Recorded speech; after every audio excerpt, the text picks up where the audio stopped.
Great Filipino painters.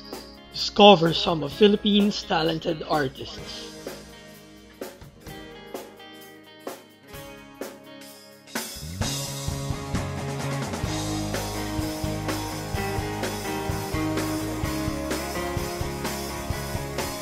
Our country features many talented painters. Their works are not only known here in our country, but also in other countries. Bata ka pa at marami ka pang kailangang malaman at intindihin sa mundo. Fernando Amorsolo. Yan ang totoo. Nagkakamali ka kung akala mo na ang buhay ay isang mumunting. Fernando Amorsolo was born in 1892. He was Fabian de la Rosa's apprentice.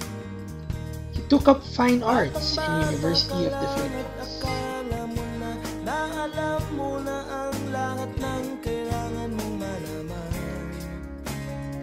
Buhay ay di. He is considered to be the greatest Filipino painter of all time. Tanggapin mo na lang He developed the use of light in painting. na ikaw ay isang 5 of his children became painters. alam. Makinig ka na lang. Makinig ka na lang. Did you know that he was especially noted by Emilio Aguinaldo as a talented artist? Furthermore, this talented artist has painted more than 10,000 paintings. Pagkat ikaw ay bata at wala pang nalalaman.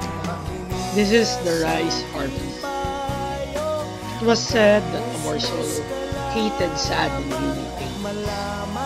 This is very much evident in the picture shown here.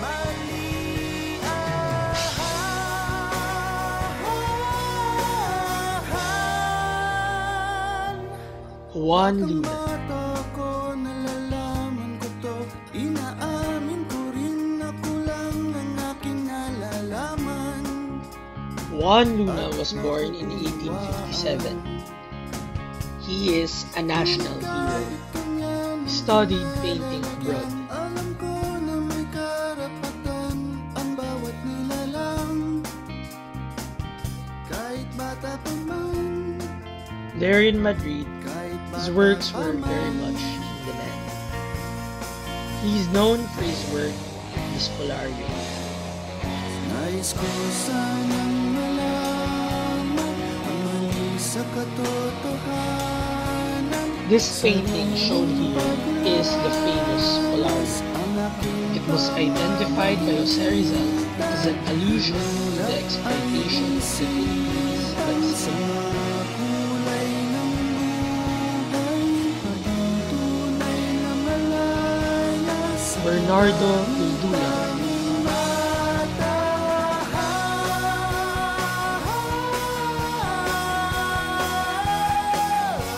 He is a modern painter who creates traditional paintings. Like Amorsolo, he took up fine arts in the University of the Philippines.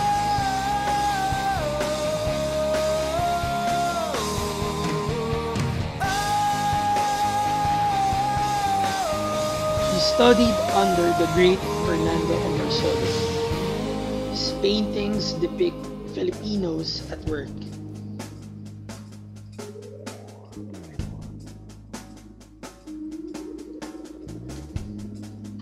This painting shown here is the Golden Harvest.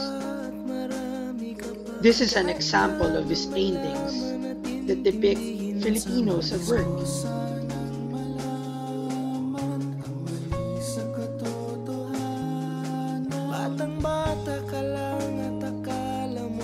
Last but not the least, Joey Velasco.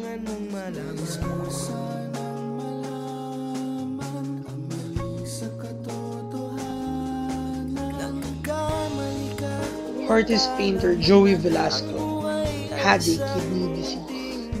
Nevertheless, never gave up his ambition and continued to paint.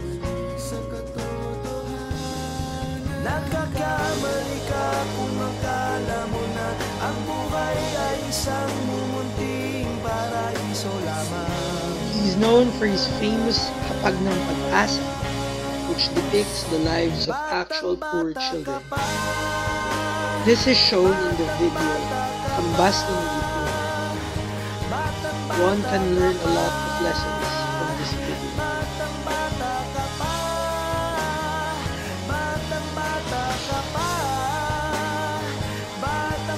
As you can see here, the Hapag ng Pag-asa shows 12 street children eating with Jesus Christ.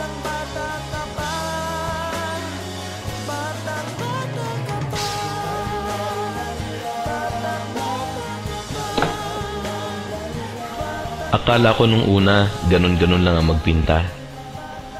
Magbabanat ka ng canvas, maghahalo ka ng pintura, nandung susubo ka ng kung ano-ano. Tulad ng portraits, watercolor, landscape, abstract, at sari-saring eksperimento. Para lamang may matawag na obra. Kahit kapag dakay, wala namang ibig sabihin.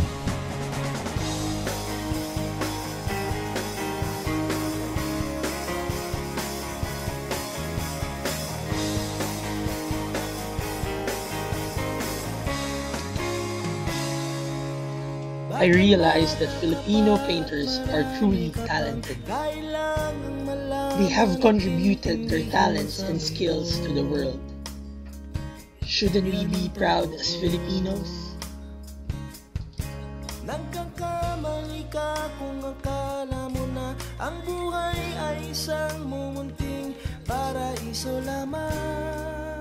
These are the sources of the information presented here. Thanks for watching. Batang-bata ka lang at akala mo na alam mo na ang lahat ng kailangan mong malaman. Buhay ay di ganyan.